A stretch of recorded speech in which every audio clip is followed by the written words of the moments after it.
meta warping as mechanical chaser before it, it was still a uniquely powerful effect that would affect the metagame at large, even if it wasn't a staple in majority of decks. Another new change would come just 3 days later in the first ever collectible tins, offering reprints of some of the more iconic cards from these initial packs alongside boosters for the first 3 sets, with the tin covers of Dark Magician, Blue Eyes, Red Eyes, Summon Skull, Lord of D, and Black Skull Dragon. On top of that, the Eternal Duelist Soul would release for the Game Boy Advance 2 weeks later, bringing another set of unique promos in Exchange, Graceful Dice, and Skull Dice. Though none of these would be It's particularly perfect. meta impactful, but did continue the trend of providing unique cards as video game tie-in promos. This would also be the precursor to the 4th set for the TCG, which with Metal Raiders overhauling monsters and Spell Rulers overhauling spells, I'm sure you can guess where this set is going. Good morning!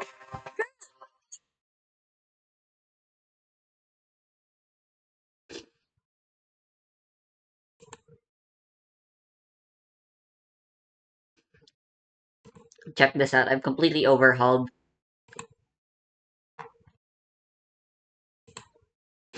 I've completely overhauled Sash mid-range. I've given up completely on the thingy, and I've changed my defense, and now this is practically an aggro deck for the most part. Uh, our defenses are there so we can continue aggroing pretty much. The primary strength of this deck is that it really doesn't use its Enter at all with everything in the Lurig deck. Our Lurig deck costs a total of 1, 2, 3, technically 4 if I want to mill some extra 4. I was considering other cards with Alpha. Arguably, I might be stronger if I replaced Ultra Superheroes as well. But yeah, I don't know whether or not this is a mid-range or an aggro deck anymore. We're playing Rice Cooker, so we have more early game removal, which is important. Any main deck forms of removal allows us to conserve our removal from the thingy. And so far, I've only tested it once with Alpha Mono. It's pretty fun. It was pretty fun.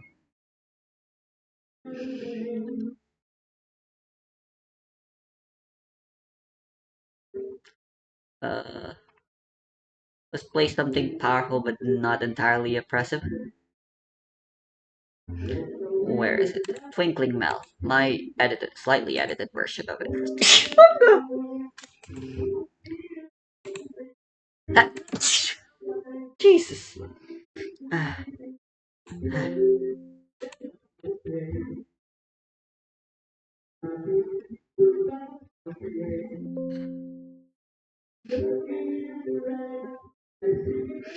Good hand, I'd say. Uh,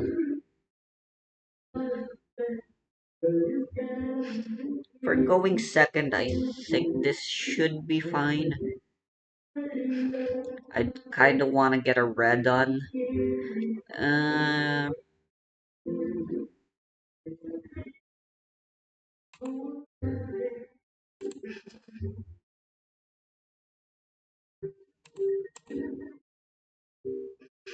these are kind of terrible, but we're going first anyway, so their effects technically don't matter all that much, so as long as they can go to the field.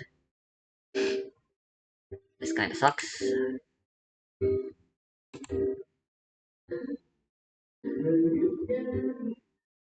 Oh, this deck's also playing All Out Battle. I forgot. That's kind of hilarious.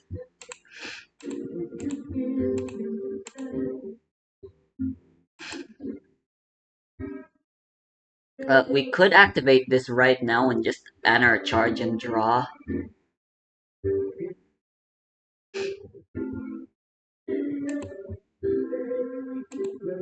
I don't think that's very smart.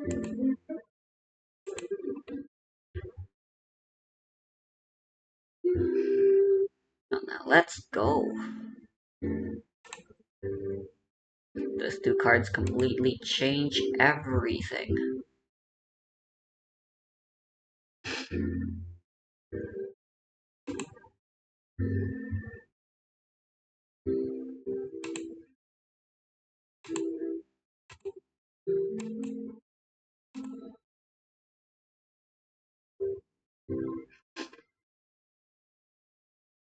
I could play this now, or I could hold it.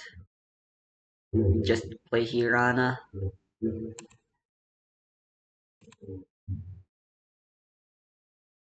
I'm gonna play level once either way next turn.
Pharaoh's Servant. Release date October 20th, 2002. Set type Core Set. Major strategies trap counterparts to spells, counters to various gameplay elements. Impact the early signs of power creep. Pharaoh's Servant was the fourth set for the TCG, and quite notably came out only a month after Spell Ruler, being so far the fastest turnaround time for a core set in the TCG, with the standard up until this point being a 3-month gap, supposedly being so that there could be 4 core sets in a year, giving the set a beat before the holiday shopping season started, and to help catch up to the OCG set release schedule, which releases on average 4 sets a year. But notably, the TCG Surely sets we at this draw point are one next combining turn. together 2 OCG sets at a time, which at 4 TCG sets a year would be equivalent to 8 OCG sets. Pharaoh's Servant on paper seemed to be trying to overhaul traps in the same vein as the previous 2 sets overhauled monsters and spells, but in reality, only a few of these traps would be impactful in the slightest, though the ones that broke through would truly shine as power players for the game as a whole. Call of the Haunted effectively read as Monster Reborn on a trap, with the additional downside of tying the monster to the trap where if it gets destroyed, the monster dies too. This was arguably worse than Monster Reborn, only hitting your own grave and having the destruction drawback, but was also chainable to cards or flippable in response to attacks, making it have many applications that Reborn simply didn't. One such application was in the case of MST, as you could chain it to an MST targeting it while it's set to revive a Sanganer Witch, having the MST pop it right after and getting a search off since the monster was destroyed in the process. In the same vein as Call, Premature Burial is an equipped spell that can revive a monster for 800 life points, also tying the monster to the destruction of the spell. While in many respects this was a direct downgrade to Reborn, an interesting quirk of the spell was that it specified that the monster was only destroyed if Premat was also destroyed, meaning that if it was removed from the field without destruction, the monster would remain, leading to an option of utilizing Giant Trunade from the last set to not only clear back row temporarily, but also to reuse Premature without losing the initial monster. Imperial Order would be the other standout card, negating all spells while active at the cost of a 700 life point payment in your standby phase. Quite notably for the time, this was an optional upkeep cost, meaning that you could flip it on the opponent's turn, negating their spells for the whole turn, then not pay it coming into your turn to destroy it and use your own power spell, being an instant staple with the insane amount of power it held. Almost out of I could have necessity, sequenced since this Imperial better. Order would negate its primary counter in MST, Dust Tornado would also be printed here, being a trap card MST that also had the option to set another spell trap from hand on resolution. Being niche, but giving the card some applications that MST just doesn't. Time Seal skips the opponent's next draw phase, Good enough. effectively making them miss a draw as a slow hand rip of sorts. This wouldn't be particularly useful yet,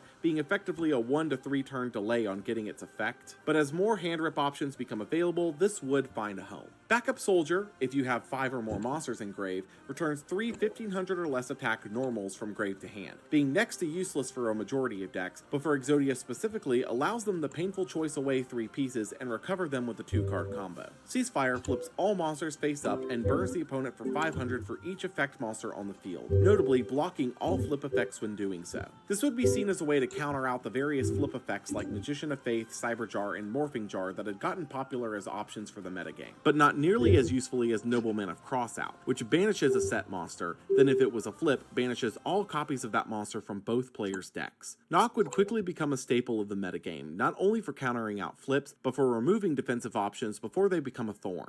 Moving past the spells and traps, Jinzo is a 1 tribute 2400 attack monster that, as long as he's on the field, negates all traps. While tribute summonable monsters have been mostly unimpactful since Summon Skull, Jinzo trades 100 attack points to completely remove threats like Trap Hole and Mirror Force from the equation, marking himself as a solid addition to many various strategies. Morphing Jar number 2, on flip, shuffles all monsters on the field back into the deck, has players reveal cards off the top until they reveal the same number of monsters they shuffled back, summons all level 4 or lower ones face down in defense, and sends all other cards to the grave. A similar effect to Cyberjar in many respects, Morphing Jar number 2 would see play in a similar vein, though not nearly as widespread as the aforementioned Jar. Cold Wave stuns the usage of all spells and traps for a turn, usable only as the first action of your main phase 1. At this point in time, this would see next to no play, as both Heavy Storm and Giant Trunade did its job better. But as time moves on, this will become far more powerful as the expectation of what monsters alone can do will be raised significantly. Limiter removal doubles the attack of all of your machines for the turn, but then destroys them all at the end of the turn. This would be a major draw to play machine-centric strategies, though powerful enough machines to fill the niche were few and far between, with the only currently viable piece to fill that void being Mechanical Chaser, so that would be considered niche for now.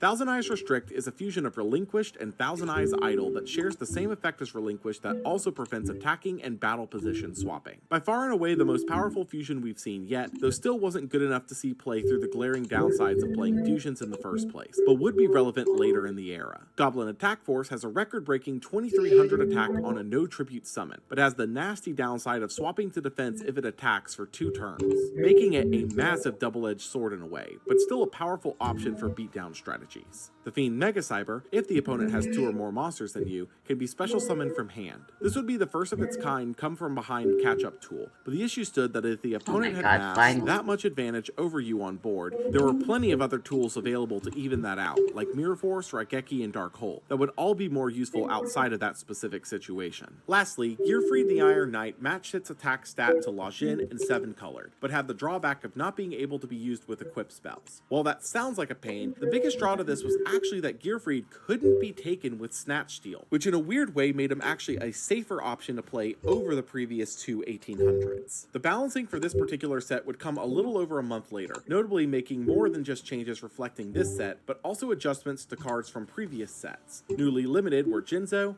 Morphing Jar, Witch of the Black Forest, Card Destruction, Limiter Removal, Premature Burial, Swords of Revealing Light, Call of the Haunted, Ceasefire, and Imperial Order. Newly semi-limited were Morphing Jar number 2, Nobleman of Crossout, and Backup Soldier. While a good number of the cards from this set were expected to be meta breakers, in reality only a small handful were, and that was going to become a trend for a bit in the TCG, having sets that bring in these massive counts of cards only to have maybe 4 or 5 be relevant, perpetuating the issue of the TCG at this stage that it was effectively good card turbo. This would lead us out of 2002 Yu-Gi-Oh! As we entered 2003, with another core set around the corner to potentially disprove that point.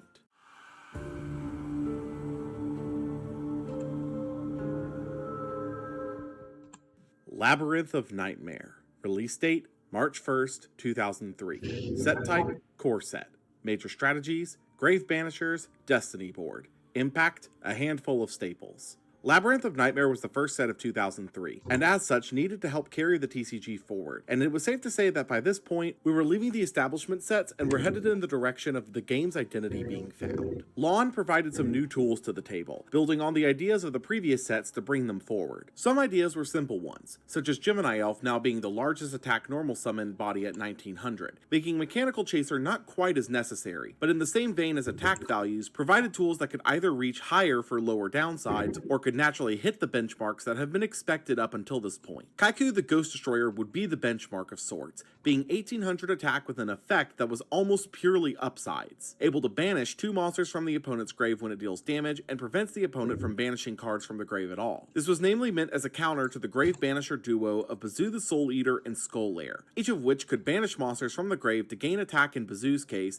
gaining 300 for each up to 3, or popping a monster with a level equal to the number of banished monsters in the case of Lair. A point of note, however, was that these 2 cards were actually mistranslated upon their initial release, not specifying monsters, but instead cards. This would be corrected in later printings of the cards and almost instantly in an errata clarification post to Upper Deck's website, but for the time being made them a bit of a headache for the local tournament scene, as the difference between cards and monsters on these cards moved them from staples and everything to extremely niche inclusions, though Bazoo would still see significant enough play for the ability to reach a respectable stat level with its effect. Zombira the Dark starts at a 2100 stat line on a level 4, but loses 200 attack every time it destroys something in battle and can't attack directly. A budget option for those who couldn't afford a playset of the secret rare Gemini Elf, Zombira the Dark would see significant play for many players specifically because of its price point, though there were better options available. Equips would easily get the most powerful options yet in United We Stand, which boosts a monster by 800 for every monster you control, and Mage Power, which boosts by 500 for every spell trap you control. United,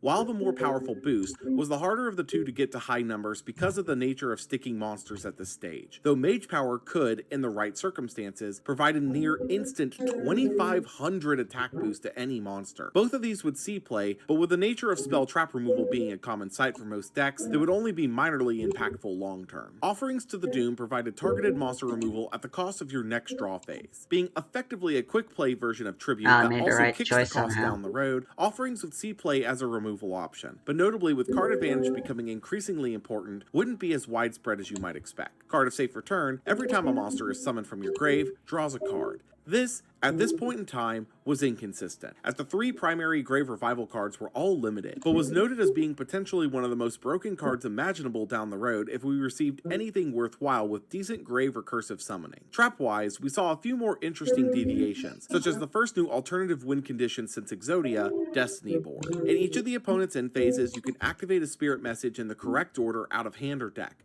winning the game if you get all 5 cards into your spell trap zones. The issue with this was that the entire thing is extremely interruptible, as any spell trap removal piece nukes all of them. They block your spell trap zone so you can't use other options, and to top it all off, it's an extremely slow moving win condition, giving your opponent at least 3 turns to respond to it if you use Destiny Board in their end phase for the surprise factor. Magic Cylinder could negate an attack and deal damage back to the opponent equal to that monster's attack, being a decently solid burn option to tinker with, but being far less desirable compared to Mirror Force, but still seeing play considering the other option is limited. Mask of Restrict prevents tributing as long as it's on the field, being an effective floodgate against tribute decks, but notably the best decks at this stage were playing, at most, 1 tribute summonable monster in Genzo. Lastly and most importantly, Torrential Tribute, in response to a monster summon, nukes all monsters on the field. A dark hole that's activatable like Trap Hole was an insanely powerful tool, bringing another nuke into the back row arsenal of most players almost instantly. Nightmare brought a small handful of really powerful cards into the pool, but sadly, most of the cards within its pack were, to put bluntly, a flop.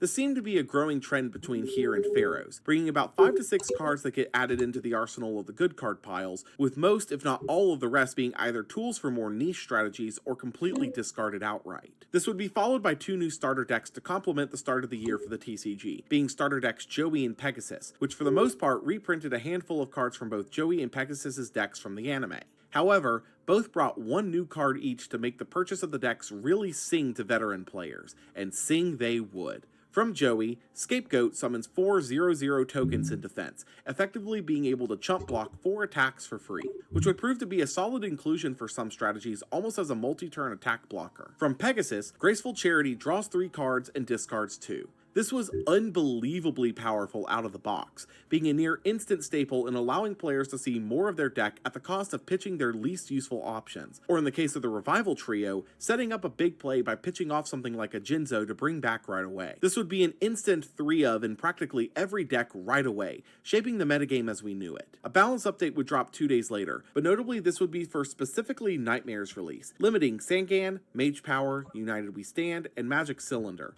not only ignoring the new cards from the starters, but also missing arguably the best new card from the set, Torrential. And those two wouldn't be the only relevant non-main set cards added, as Stairway to the Destined Duel released 2 weeks later on April 15th, and as is customary, brought 3 new promos in its wake. The first of these, Valkyrion the Magna Warrior, was completely inconsequential, being simply an anime card, but the other 2 were Metal Warpers. Sinister Serpent, if in your grave at the standby phase, adds itself back to hand. This had multiple uses between being a repeatable attack blocker and a discard payment that reimbursed itself, but most importantly made Graceful Charity that much more powerful, able to discard itself for half of Charity's payment, then refund itself the next turn. The other would be Harpy's Feather Duster, the Raigeki to Heavy Storm's Dark Hole. I don't think I need to tell you how insanely powerful this was, so let's just jump ahead to the ban list that came within 3 weeks. Sinister Serpent, Duster, and Heavy Storm would all be limited, while Graceful would be semi, being effectively a dedicated list update for these new promo releases, recognizing that 4 of the 5 new cards brought in these waves were bound to be meta breakers. This would be the metagame for about a month until we reached the next core set, and any chance of us getting out of the good stuff piles loop was going to have to rest on its shoulders.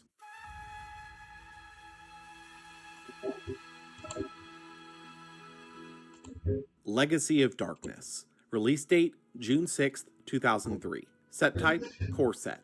Major strategies, spirits, warriors, dragons. Impact, defining more specific deck types. Legacy of Darkness was the 6th core set, and unlike the previous core sets, seemed to be focused on providing a bit more delineation between decks in the metagame by giving certain classifications of monsters their own dedicated support.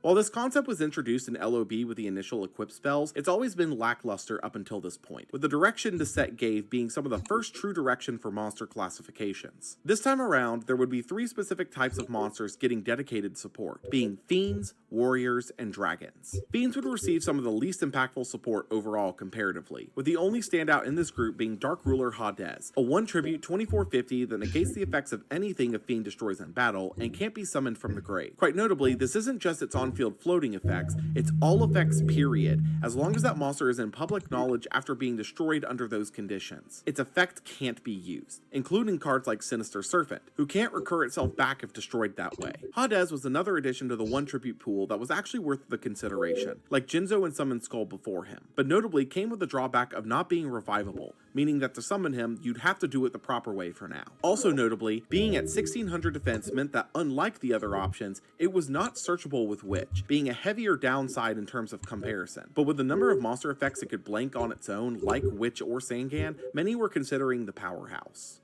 Warriors absolutely got the better side of the support here, seeing Marauding Captain, who blocks attacking other warriors and summons a warrior from hand on normal, Exiled Force, who contribute itself to pop a monster, Reinforcement of the Army, or Rhoda for short, which searched any level 4 or lower warrior, and the Warrior Returning Alive, which recurs a warrior from grave to hand. Exiled Force and Rhoda would be instant includes for most decks, whether they be warrior or good card piles, though Marauding Captain and Returning Alive would also see some play in more dedicated warrior strategies, specifically for Marauding interactions with himself. If you were able to get out 2 copies of Marauding Captain, you would prevent both of them, and all other warriors, from being attacked, locking the opponent from attacking you as long as you controlled both of them and no non-warriors. This was also a fairly simple to establish board state thanks to Marauding's board flooding effect and Rhoda's ability to grab the second out of deck, allowing the combo to see significant play. Dragon's big piece here was Spear Dragon, a 1900 attacker that deals piercing damage and swaps the defense after it attacks. While not nearly as restrictive as Attack Force and providing real benefit with the piercing damage, Spear Dragon was still a bit of a niche pick for decks,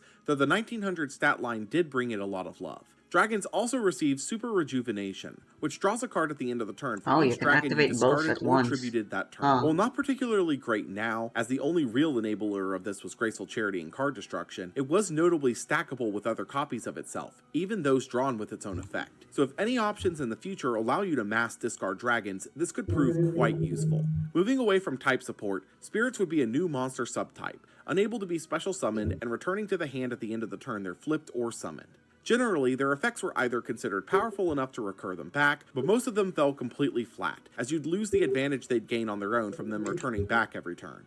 There were two exceptions in this initial batch, being Azura Priest, able to attack every monster on the field once, making it a useful tool for clearing white boards, and the true problem child of this set, Yatagarasu. If Yatagarasu deals battle damage, the opponent has to skip their next draw phase, which is effectively a hand rip, similar to others that we've seen in the past like White Magical Hat. And this one is substantially weaker and has to be replayed every turn, so why is it more important? Well, for starters, returning it to hand is actually a positive for this specific card, as it insulates it from some of the more common removal cards like Dark Hole and Raigeki. But moreover, its effect, while functionally the same in terms of card advantage generated, has one specific instance where it's infinitely better. What happens if you attack someone while their hand is empty? And thus, the Yata lock was born. If the opponent didn't have a way to out the Yata available to them the moment the card came down for the first time and it was able to connect to their life points, the game was effectively over. Yata could poke for 200 points of damage every turn until the opponent lost the duel, not taking into account any other monsters in your possession at the time, which made it an incredibly dangerous thorn to keep an eye out for. But thankfully, situations where the Yata lock would land at this stage were few and far between outside of hands where you ripped your opponent apart first. It was still played in most decks though, just to have as an option, as who wouldn't want to play the auto win button?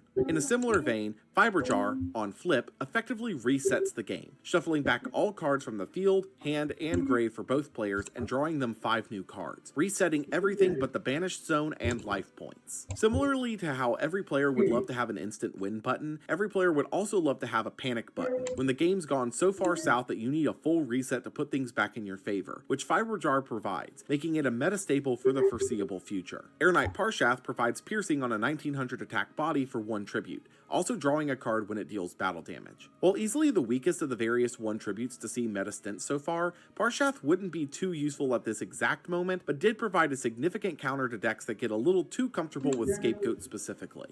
Injection Fairy Lily, for the cost of 2000 life points, can boost herself to 3000 attack for 1 combat. This would be another instant staple alongside the previously mentioned Exiled Force, as both provided reliable I'm just not gonna get punished. Effects, with Lilies being more costly, but also sticking around after the fact to continue providing pressure. Creature Swap has both players select a monster they control and give it to the opponent, a spell that would prove incredibly useful in a meta of floaters, as when they're destroyed, no matter which side of the field they're on, they trigger in their owner's graveyard, meaning that you could pass a Sangan to the opponent, run it over with their monster, and still receive the surge, making Swap a solid inclusion for various decks. Royal Oppression is a continuous trap that can negate any special summon or effect that special summons for 800 life points each, usable by either player. Seemingly, this was a proactive measure in case a deck wanted to go all in on the rarely used special summoning mechanic at this stage, and though it wouldn't see play for now with special summons few and far between, it would see a significant amount of play in later eras of the game. Bottomless Trap Hole is effectively the previous Trap Hole, but with the attack requirement up to 1500, able to hit special summons now, and banishing the target instead of just destroying it. At this moment in time, it was a solid piece, but not worth the heavy investment into it, as Torrential Tribute covered all of its cases and then some in a meta where not every monster is 1500 or more attack. But Bottomless would still be around as an option in the metagame. Drop Off makes the opponent discard the card they just drew for turn. While a simple effect, this was effectively a better version of the previous Time Seal,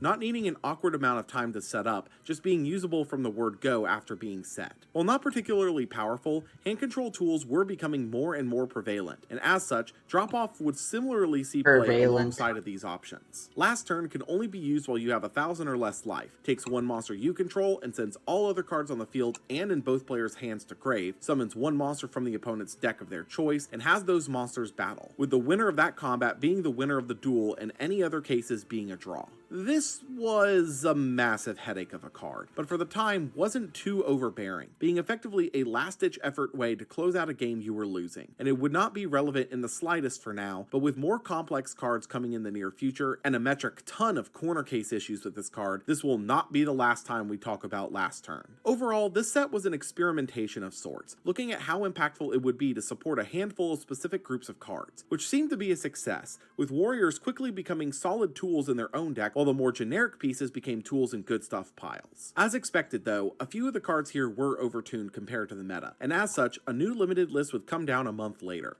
placing limits on Exiled Force, Fiber Jar, Injection Fairy Lily, Twin-Headed Behemoth, Yatagarasu, as well as semi-limits on Marauding Captain, Creature Swap, Rhoda, and Last Turn. You may have noticed a monster in there that we didn't talk about earlier, being Twin-Headed Behemoth, who wasn't limited because of its power, but rather because of its ruling. Twin-headed Behemoth had an effect to, one time only per copy, revive itself when destroyed on field, which is one of the only instances in the game's history of having a once per duel effect that affected only one copy of a card. The question though, with Fiber Jar being a factor, is what happens when that card is shuffled back into the deck after using its effect? How will you know which of the 3 copies a player can run use the effect if it's no longer public knowledge? Upper Deck's answer to this was to limit the card, so even if it got shuffled back, you'd know it was the only copy used because it was the only legal copy to use. Thankfully, this was later corrected by giving it an errata to make its effect a hard once per duel in general, but it was still quite the headache in the meantime. This would actually lead us into the next set just 10 days later, seemingly being sped along to help prepare the TCG player base for something massive just around the corner.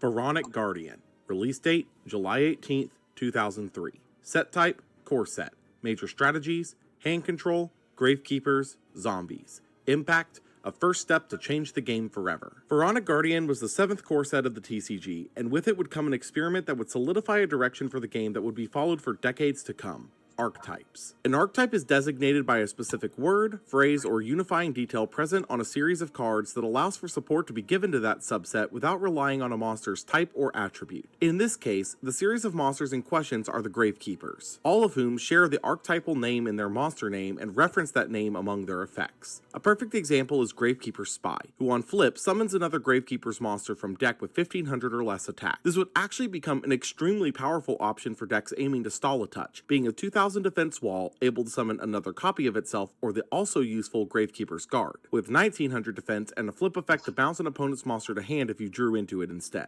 Other monsters for this included Curse, Spear Soldier, Vassal, Watcher, Chief, Cannon Holder, and Assailant, all of which had effects to varying levels of usefulness, but also a few of which mentioned a specific field spell to get their effects. Necro Valley is a field spell that, while on field, effectively locks the graveyard from both players, making cards that would involve the graveyards negated, and also boosting all Gravekeepers by 500 attack and defense. It also came with 2 additional support pieces, those being Royal Tribute, which ripped all monsters from both players' hands if Necro Valley is active, and Rite of Spirit, being a revival trap for Gravekeepers that specifically was unaffected by Necro Valley. These cards were a bold step to take for the game as a whole, pouring more powerful than standard support into an exclusive set of cards, though as a deck, Gravekeepers would sadly not convert into meta performance here. Some of their cards would break away from the deck to be powerful pieces in their own rights, like Spy, Guard, and Necro Valley for grave locking, but beyond those, the archetype as a whole would sort of spin its wheels for now. Zombies would be the next monster type to receive dedicated support this wave, bringing cards like Pyramid Turtle, a floater similar to the attribute recruiters, summoning a monster with 2000 or less defense from deck, Spirit Reaper, an indestructible by battle monster that rips a card from the opponent's hand when it deals battle damage, notably being destroyed if it's targeted by a card effect, Dark Dust Spirit, a 1-tribute zombie spirit that nukes all other face-up monsters on normal or flip, and Book of Life, a revival spell for zombies that also banishes a monster from the opponent's grave. All of these were notably powerful, with Spirit Reaper becoming a meta staple in its own right, but the other 3 needing to find the right home with cards in the future. Notably in the case of Pyramid Turtle, its floating condition was extremely lax but lacked a good zombie target worth summoning at this point in time, which given even one good target could change its placement. King Tiger Wonku, anytime a monster with 1400 or less attack is summoned while he's on the field, destroys that monster. This would mostly be a side deck tool for now, being effectively a floodgate against strategies running lower attack monsters, which actually would become more common here momentarily, effectively requiring a non-low attack out to move plays forward, but wouldn't be too popular of a side deck tool due to the prevalence of monsters like Kaiku, who could just attack over it. Don Zalug, upon dealing battle damage, either discards a random card from the opponent or mills 2 from them. This card has a lot of things going for it. 1400 attack made it searchable by Sangan and summonable by Mystic Tomato, Warrior made it searchable by Rhoda, and Hand Rips making it a nearly instant meta piece, tipping the scale on hand control to be easily one of the best decks in the metagame, and this wasn't even the only hand control card in the set. Trap Dust Shoot, if the opponent has 4 or more cards in hand, lets you look at their hand and send a monster in it back to the deck. While not as generically powerful as some of the other hand rip tools, effectively only being good if you're going first, Dust Shoot absolutely contributed towards hand control reaching a critical mass of pieces, as now between Confi, Duo, Sentry, Zalug, Reaper, Yada, Drop Off, Time Seal, and Dust Shoot, Hand Control's tools had become so numerous that it was bound to take over the metagame, and the Yada Lock, something that was a bit far-fetched to have play out the way you would want it to, was becoming more and more likely. Moving away from hand rips, there were 3 monsters that tried to give new takes on flip effects, being Swarm of Scarabs, Swarm of Locust, and Desolacuda. All 3 of these only got their effect on Flip Summon, with Scarabs popping a monster, Locust popping a spell trap, and Lakuta drawing a card, but they all also had the ability to flip themselves back face down once per turn. While not fully there yet, these cards would be the backbone of a deck in the coming months known as Pac-Man, short for Pure Advantage Camel Munches All Noobs. But as it stood now, the deck was not powerful enough to stand up to beatdown and hand control without more defensive tools in its arsenal. Lava Golem is a 2 tribute monster, but the catch is you tribute summon it to the opponent's board, giving them a 3k attack monster that burns them for 1,000 each turn. This was a tech choice card generally, and while right now it wouldn't be popular, as in most cases you wouldn't want to give up the normal to give the opponent something that massive, it would see side deck usage in the coming years as a way to remove the unremovable monsters. Book of Taiyu and Book of Moon were a pseudo pair, with Taiyu being a normal spell that flips a face down monster face up, and Moon being a quick play spell that flips a face up monster face down. Taiyu would see some experimentation alongside all of the various jar monsters we've seen thus far, specifically that of Morphing Jar, to form a deck known as Empty Jar, which aims to repeatedly flip Morphing Jar up and down to empty out the opponent's deck, though this was fairly inconsistent at this stage. The far more impactful card of the two was Book of Moon, as by being a quick play spell, it held far more applications than its sibling. The ability to flip something face down on a quick effect is incredibly powerful, as it can be used to reset flip monsters, stop attacks by flipping the attacker face down, reset applied effects to a monster, the list goes on. As such, though it wasn't massively popular out the gate as some of the other staples from this set, Book of Moon would see a fair amount of meta play moving forward due to its utility compared to some of the other limited options. Mirage of Nightmare, in the opponent's standby phase, lets you draw until you have 4 cards in hand, but in your next standby phase requires you to randomly discard the same number of cards you drew. This was, on paper, an extremely risky card, as you couldn't offset the discard cost as easily as you could with others by utilizing Serpent, but the potential to draw 4 was right there if a way could be found to cheat the requirements. So there's a way to cheat the requirements. Because it's a continuous spell, it must remain on the field to resolve any of its effects, meaning that after the draw up to 4 effect resolves, if it's removed before the next standby phase, you don't need to discard. This was shockingly easy to dodge thanks to Mystical Space Typhoon being a quick play spell, meaning that you could either set it going into the Mirage draw and pop it on the opponent's turn that way, or if you drew it off of Mirage, you could activate it in your draw phase to pop the Mirage before entering the standby phase where you need to discard. As such, because MST was already a staple 3 of in most players' decks, Mirage just became an instant inclusion as well, with the potential of a draw 4 just too enticing to pass on. Reasoning makes the opponent call a number between 1 and 12, then mills cards from the top of your deck until you hit a normal summonable monster, and if it's not the called level, it gets summoned to your field. An absolute powerhouse of a card, able to turbo through your deck to a monster, but the catch of the level call from the opponent makes it a bit of a gamble, as most That's how that monsters at this stage have been works. level 4. It wouldn't see much play for now, but was a notable bomb if loading cards into the grave ever became relevant. Terraforming searches any field spell and adds it to hand, which at this stage was only useful for specifically Gravekeepers as a strategy, as all of the other field spells at this stage simply weren't worth it. Metamorphosis, by tributing a monster, summons a fusion monster with the same level from your extra deck. This card was able to convert monsters into power drops, but at this stage, most of the monsters that were worth summoning with it were in the higher level range anyways, making it a bit of a win more card on first examination. That is, it was that way on first examination, as there was specifically one fusion monster in the available pool that didn't fall into that category. Thousand Eyes Restrict was in the pool if you tributed a level 1 monster, meaning that you could convert a card like Scapegoat or Sinister Serpent into a full board locker, though this application wasn't explored heavily at this point in time. As for the traps this go round, only 3 here are worth talking about, and even among those 3, only one of them would be actively meta relevant. Reckless Greed and Raigeki Break would be solid additions to the pool, with Reckless being a draw 2 that skips your next 2 draw phases, but notably could stack that restriction with multiple copies, allowing you to get up to 6 draws and only need to skip 2 draw phases in exchange. And Break being a targeted pop for anything at the cost of a discard, which could be offset with Serpent, but neither of these options would break into meta contention for the time being. The absolute standout trap, and honestly standout card of the set, was Ring of Destruction, which destroyed any monster and dealt its attack as damage to both players. This was an instant staple in the game, as you could use it as a single target removal piece for something the opponent was threatening you with, or you could just use it on your own monster after getting in damage to clean up the game, effectively giving you a double attack with the damage it outputs. And no example could I give better than what took place just a month later. The first ever Yu-Gi-Oh! World Championship would be held on August 10th, 2003 in New York City at Madison Square Garden, no less. This tournament was made up of top performing players from the Upper Deck official tournaments, as well as the national champions from regions that supported that level of play at this point. Of the 18 players, 8 had brought hand control, 3 brought beatdown, and 7 we do not know the decks of. Don't But in the sleep top on 4 cut, Sash. all of the other decks had Bouncing been things weeded to out, with hand, hand sure control they being can the just only play deck them in the room again, with but play. like The raw power I'm of keeping denying your them opponent enter off of by options was completely putting it back unmatched in at this hand. stage, with Donzalug, Yada, That is the Reaper, primary strength Confide, of this Duo, Sentry, Drop-Off, and white Daishu aggro all seeing strategy. usage, with Yangyu Liang taking the title of the first Yu-Gi-Oh! World Champion with this strategy. Also notably included in all 4 topping lists was Fiber Jar, which was effectively one of the only real ways to get back all cards being lost in the hand control game by resetting the card pool back to basics. As such, options that remove Fiber Jar without flipping it were abundant, between Exiled Force, Noblemen of Crossout, and even some players on Sasuke Samurai to remove it without flipping it. The Pharaonic Guardian adjustments to the limited list came down 2 weeks later on August 25th, and notably, even though these adjustments came out after Worlds, Worlds was still played using these, as players in other regions had had these adjustments for a bit now. Newly limited were Graceful Charity,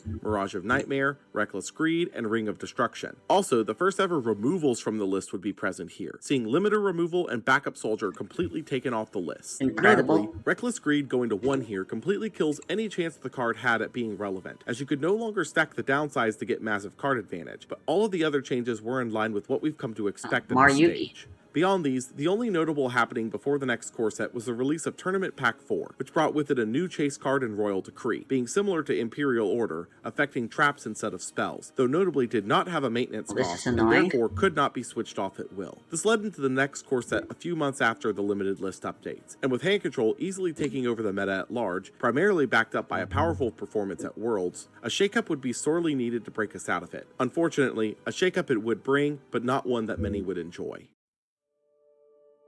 Not ideal, but I might just play over Pursuit.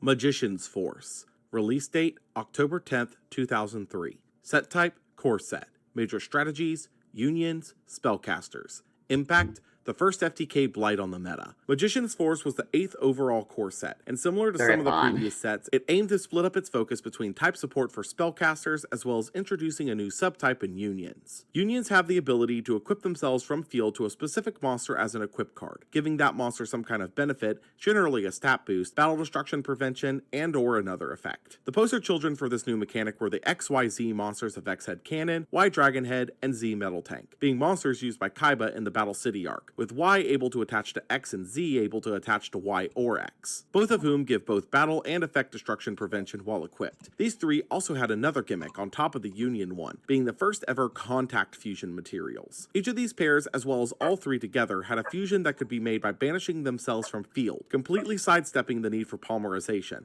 XY can discard a card to pop a face-up spell trap, YZ can discard to pop a face-down monster, XZ can discard to pop a face-down spell trap, and XYZ can discard to pop any card. While innovative in many respects, the XYZ monsters, as well as Unions as a whole, premiered with a resounding thud, being completely unplayable in a meta sense due to the amount of setup required to actually utilize in any meaningful manner, though they would still be fan favorites due to the anime tie-ins. Spellcasters would be the monster type focus this time around, bringing an interesting roster overall, focused on another new mechanic, those being spell counters. Most of the new spellcasters here had effects that tied to either placing spell counters onto cards on the field or utilizing those spell counters for their own effects, such as skilled Dark and White Magician, who gain counters every time a spell is used and contribute themselves with 3 counters on them to summon either Dark Magician or Buster Blader from hand, deck, or grave. These effects, and most of the effects involving spell counters, quite frankly, were too slow to ever truly matter, but thankfully many of these also had other attributes that would be desirable outside of the spell counter effects, such as skilled Dark Magician being a 1970 1700 monster, being by far and away the most powerful no-tribute summon the game has had at this stage. In a similar vein, Breaker the Magical Warrior had a base of 1600 attack, but gains a spell counter on summon that boosts himself by 300, being a 1900 attack normal summon. On top of that, you had the option to trade the spell counter for a spell trap pop if desired, giving Breaker some of the most utility of all the monsters in this particular set, being either a high attack beater or a solid attack beater that also removes a spell trap from the board. Apprentice Magician, when summoned, can load a spell counter onto a monster, and when destroyed in battle, sets a level 2 or lower spellcaster from deck. The first effect wasn't relevant outside of edge case scenarios, but the floating effect here was actually extremely useful,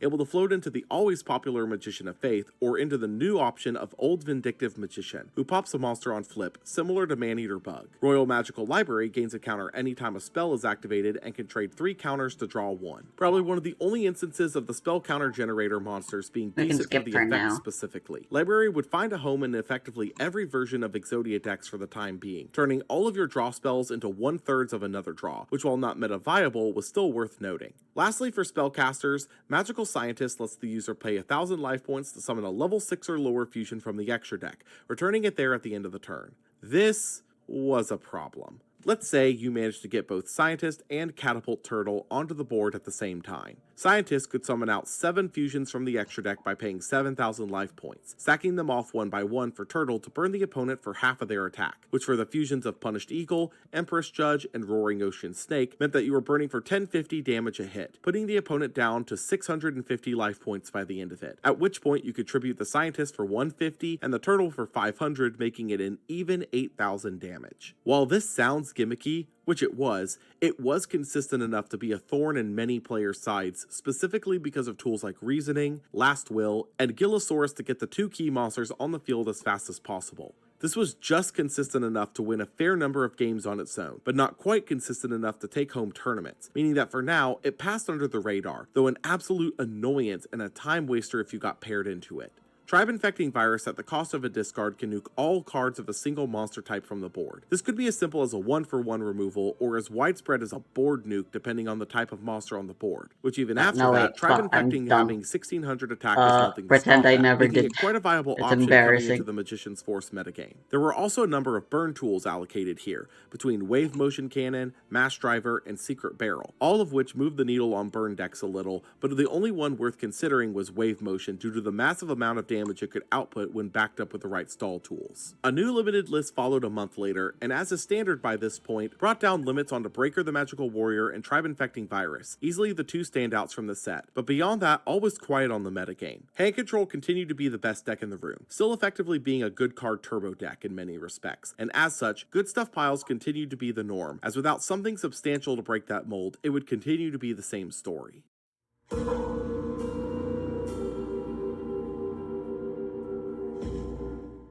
Dark Crisis. Release date, December 1st, 2003. Set type, core set. Major strategies, Guardians, Archfiend. Impact, more good cards to add to the good stuff pile. Dark Crisis sort of embodies the issue with the TCG at this stage. With each set, a small handful of cards would be picked out of it and added to the same good stuff piles we've seen up until this point. And thus far, that handful has been getting smaller and smaller by the set. Honestly speaking, Dark Crisis as a whole was bound to be a bit of a flop, as the cards that they were printing here were actually cards used by various villains in filler arcs of the anime, such as Exodia Necros and Shinado from the Virtual World arc, and the Guardians from the Waking the Dragons arc. As such, let's just blitz through the 7 cards actually worth talking about here.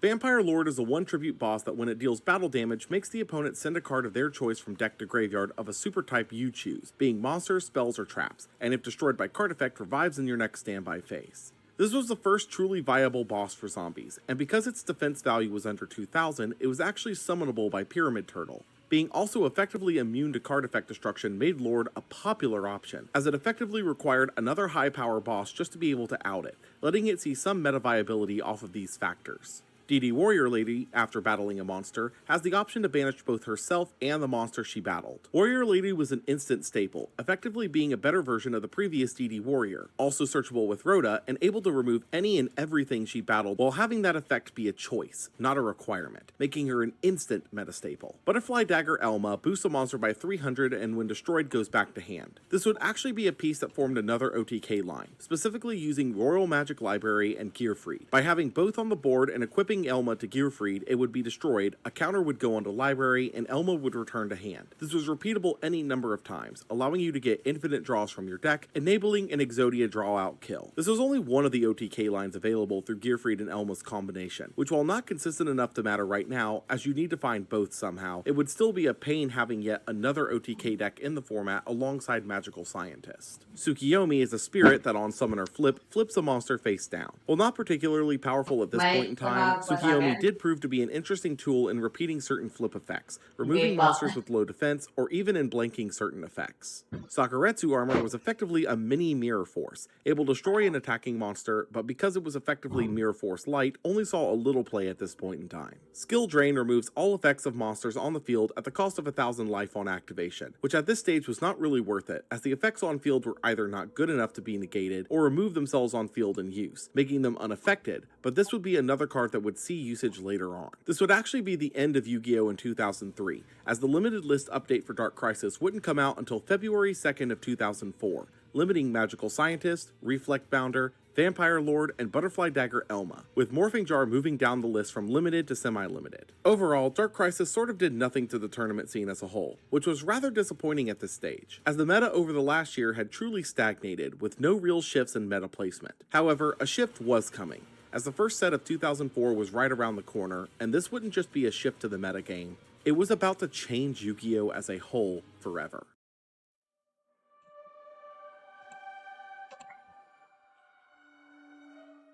Invasion of Chaos. Release date, March 1st, 2004. Set type, Core Set. Major strategies, Chaos, Banishment. Impact, the first true overhaul to the game.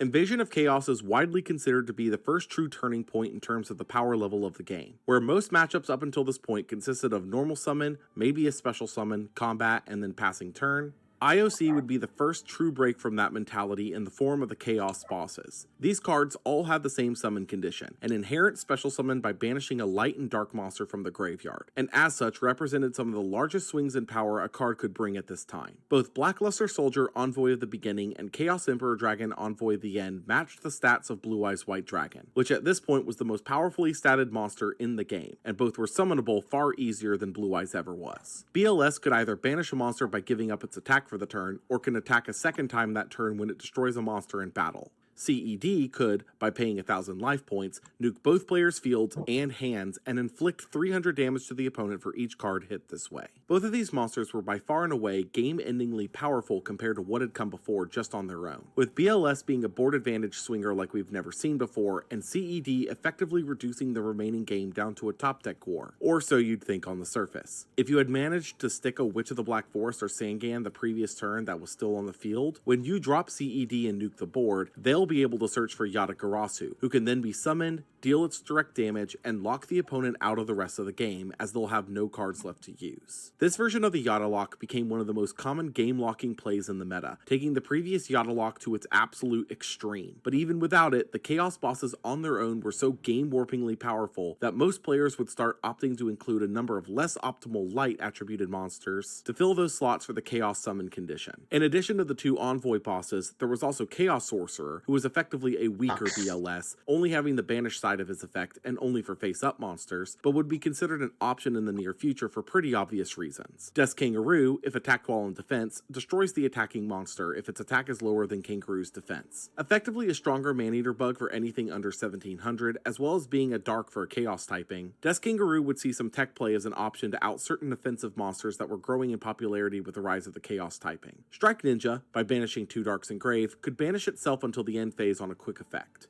This effect was useful for two reasons. One, it allowed Strike Ninja to dodge certain forms of removal by tagging itself out for the turn. And two, it set up combos with another spell introduced in the set, Dimension I'm not a Fusion, fan of not able to being pay able to see 2,000 the life points to have pretty both players pictures, summon back but as many banished monsters as possible. text The is power way of more this one important. spell was, notably, insane. Because of the nature of Chaos, you would almost always have at least two banished monsters once your endgame push began. and as such, always had options to bring back with Dimension Fusion. That could range from resource generators like Sangan and Witch to great way to massive play boss around drops like Dark Dexia. Magician of Chaos, who on summon recovers any spell from your grave, banishes any monster it destroys in battle, and when removed from the field, banishes itself instead. Demok was a good bit different from the other Chaos monsters we've discussed up until this point, namely in that there's no way to inherently special summon it like the others, but arguably its effect is just as explosive in the right scenario. Well, good Because thing of we're Dimension playing Fusion, right now. you could effectively form a loop between these two cards, using It's like- Demok to recycle back Fusion Unless- and Fusion to resummon Demok. I mean, obviously who then these are recycles back to translations. Fusion and Choose starts up to the loop 2 over again. This wasn't during the only this use turn of Demok, and the though, next. as its So effect yeah, could grab any spell in Grave, the meaning that power disabling spells like should Monster be Reborn, immediate. Pot of Greed, Change of Heart, and the board wipes Raigeki and Dark I like Hope how could be they're recycled sons back as opposed to the to Scout plane. During the end phase of the turn, it's banished and Yurith, summon itself not back to the Yurith. field What's in her? attack What's position. Yuki's A other solid name? recursive body for the Chaos decks, but wouldn't see play for now due to being too slow and weak for the recursion I don't to remember. matter, but would see play later on with the improvement of a general banishment toolbox. Berserk Gorilla is a 2k level 4 that is destroyed if in defense position and must attack if able. Gorilla is one of the most prominent beatdown tools of the DM era, namely because of its all-in playstyle, which caters nicely towards the game plan of beatdown itself. You rarely care that you had to attack with it, as you standardly wanted to, and as such, Gorilla became a popular budget option in the upcoming format. Freed the Brave Warrior, by banishing 2 lights in Grave, can pop a monster with more attack than itself. While this effect was used on occasion, Freed's main purpose in the meta was being a higher attack light body warrior for usage in Chaos engines, which it would see play generally as a one-off for. Gridmaju to Aiza's attack and defense are always equal to the number of your banished cards times 400. While not popular for now, as the only reliable way of banishing your own cards were the aforementioned Chaos bosses, Aiza would become a popular budget option in the coming months for other reasons. Manticore of Darkness, during the end phase of the turn it's sent to Grave, can send a Beast, Beast Warrior, or Winged Beast from hand or field to Grave to revive itself. While this seems lackluster, How do we a want to funny do loop was this? actually found by utilizing 2 copies of itself and the card of Safe Return. By getting it into the grave while controlling Safe Return and having the other copy in hand, you could pitch the one in hand to revive the one in grave, drawing a card from Safe Return, then triggering the one pitched from hand, swapping the 2 back and forth repeatedly until you drew into Exodia. That's right, it's another Exodia FTK enabler. This wouldn't be as popular of an option for FTK players as the Dagger Gearfried loop or the Magical Scientist line, but would still be an option in the current space as cheese decks became a good bit more viable of an option. Ryu Koki, at the end of the damage step at battle to warrior or spellcaster, destroys that monster. While this effect is decent overall, that would not be the reason it saw play. With its stats being 2400, 2000, this was now the strongest zombie monster summonable with Pyramid Turtle, giving zombie decks an actually viable powerful boss to cheat out of the turtle whose attack went over 2000. Invader of Darkness, while on the field, locks the opponent from using quick play spells. This is actually not a bad floodgate at the time due to the prevalence of cards like MST, Book of Moon, and the occasionally cited Offerings to the Doomed. So while not the most practical boss, it did hold a niche, though was considerably disliked due to being the second secret rare in a set where the first and only other secret rare was a meta-warping powerhouse. Smashing Ground operated like a flipped version of Fissure, destroying the opponent's monster with the highest defense. This was unquestionably a better version of Fissure, and as such would see some play, though not as widespread as you might expect. Compulsory Evacuation Device bounces a monster on field to hand. While a simple effect, in many respects it was a multifaceted card, able to stop attacks, reset effects, or even interrupt combos, and as such would be considered an option for the trap lineup. Lastly, Self-Destruct Button, if your life points are at least 7,000 lower than your opponent's, ends the game in a tie by putting both players' life points to 0. This card would become an extremely problematic one in the future due to tournament procedures once a proper Tier 1 circuit is established, but for now would simply just be seen as pack filler garbage. Now thankfully, the Chaos bosses wouldn't be left to terrorize the game as a whole for long, completely I don't know how this unimpeded, works. as a limited update would come a little over a month later on April 19th, We're about to limiting find both out, I Envoys suppose. and semi-limiting Manticore of Darkness due to its FTK loops. Though these were limited, the meta itself had become a bit of a cesspool in a lot of respects. Because the power of these bosses was so astronomically higher than any other deck you could be playing at the time, and the fact that they slotted nearly perfectly into the already Tier 1 hand control strategy, Chaos Control became a Tier 0 mega threat like the game had never seen before.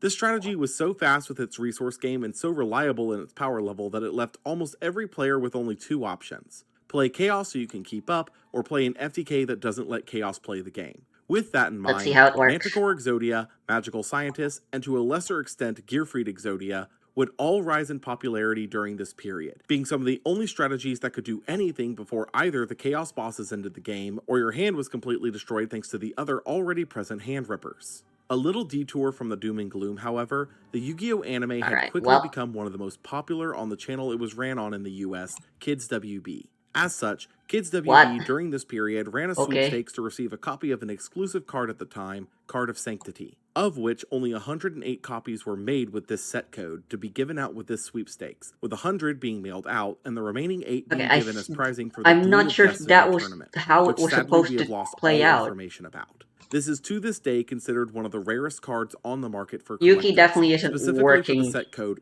as it should be right now. EP1EN000, which was exclusive I'll to leave this it to the printing, other and people as playing such, Yuki in for many now. respects, is one of the rarest cards that can be found But, currently for the TCG side of the game. As we descend back into the meta holy of the shit, time, this we is- turn to the next core this is set just super around the effective corner. and As for super the chaos fun. ruled meta landscape, this was I'm the almost only tempted chance to for not the next even 3 bother with the months to get defensive thing. I anything could just go remotely Jealousy.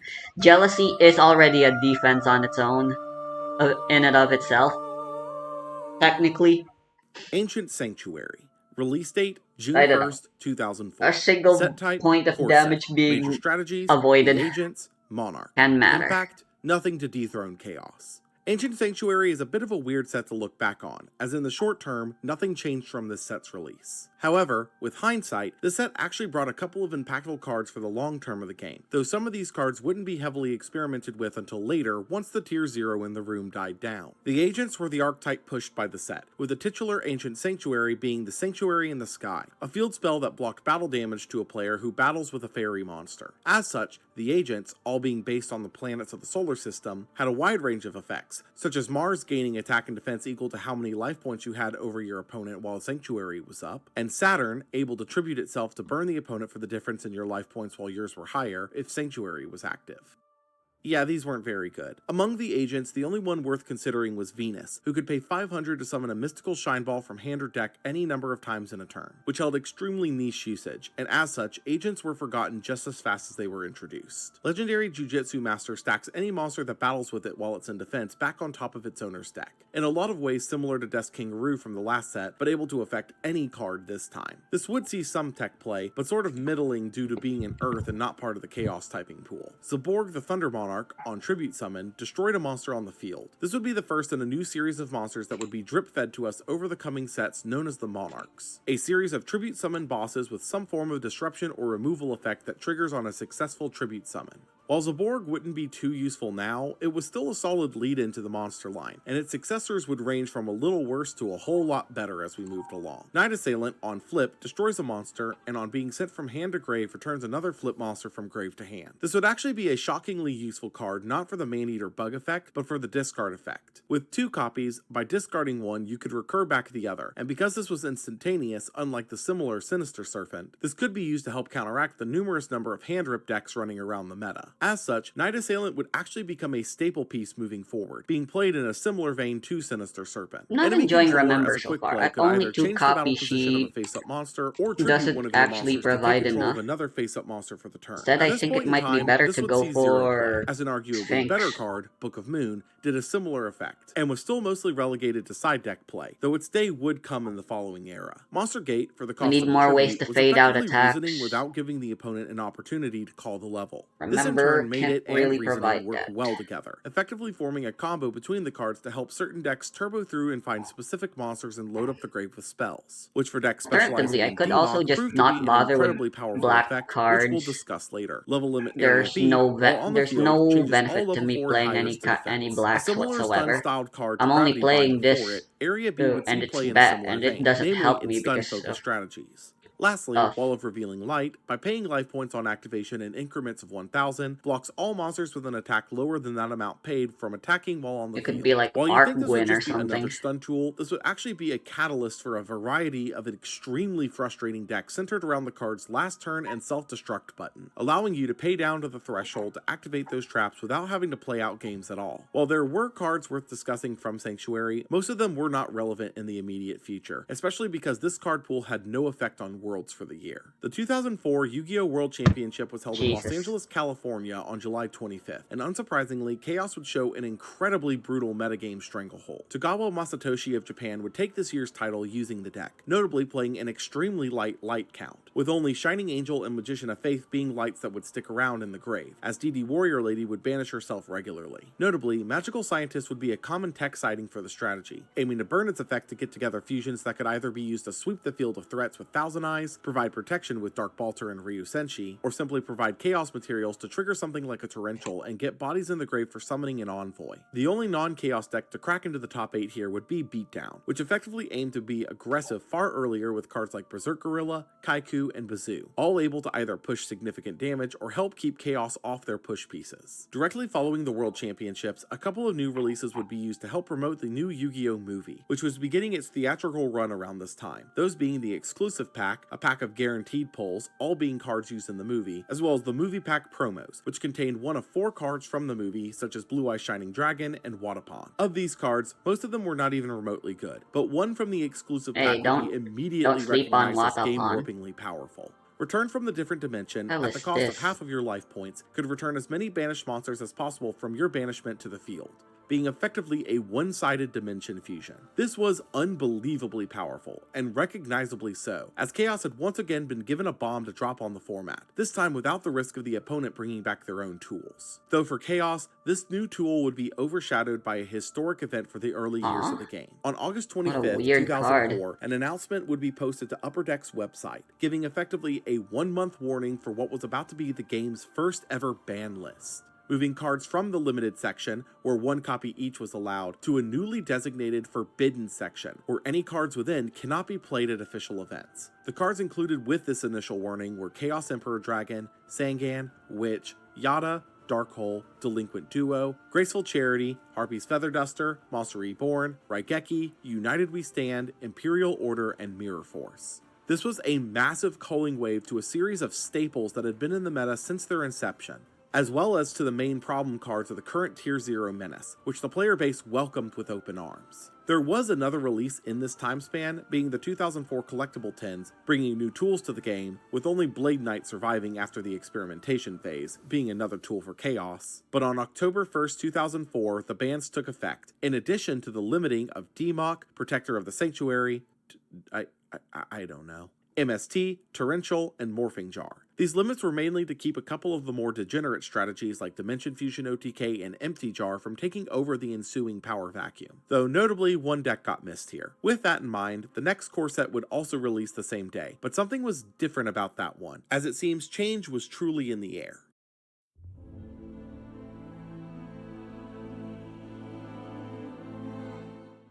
Soul of the Duelist. Release date, October 1st, 2004. Set type, core set. Major strategies, level, monarch. Impact, is it just me, or did the size of a core set just get cut in half? Soul of the Duelist would be the first time in the history of the TCG at this stage that we'd be officially caught up with the OCG. Now, while the OCG was still receiving sets roughly 5 months before the TCG was, up until this point, the TCG was playing catch-up by effectively rolling 2 OCG sets worth of cards into a single core set release, such as the sets The Sanctuary in the Sky and Pharaoh's Inheritance from the OCG being rolled together into Ancient Sanctuary in the TCG. From now on, the TCG would be receiving the same sets almost 1-to-1 that the OCG was receiving, even if slightly delayed. Because of this, the number of cards in the set dropped from around 110 to 120 all the way down to 60, which meant that the cards we did receive would have to pull double duty in their power if they wanted to truly reshape the meta around them. The set's focus would be placed on the new level mechanic, with many monsters in the set holding multiple forms, with the lower level ones having weaker effects and a condition to level up into their higher forms. A prime example of this was Horus the Black Flame Dragon.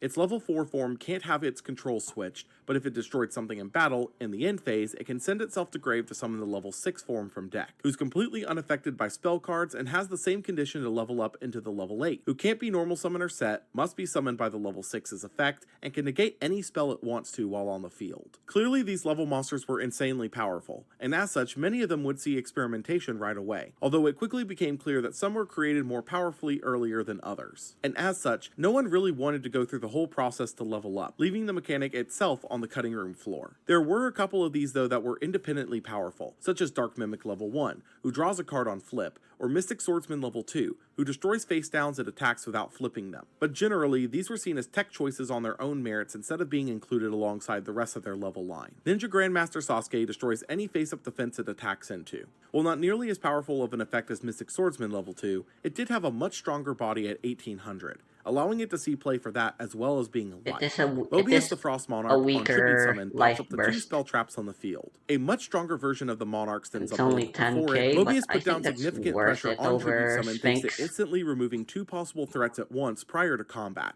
allowing it to see instant play.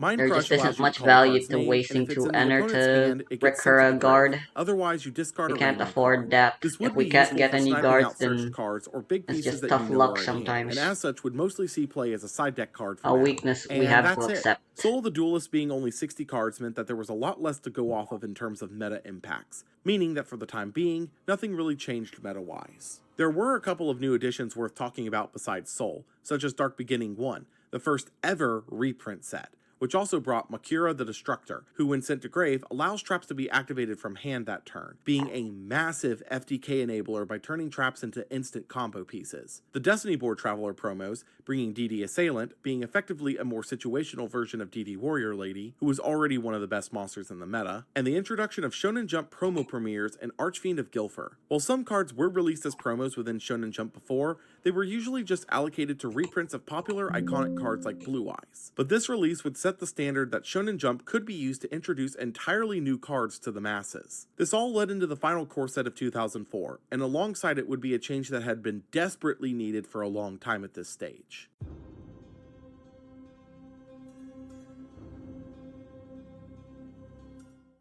Rise of Destiny.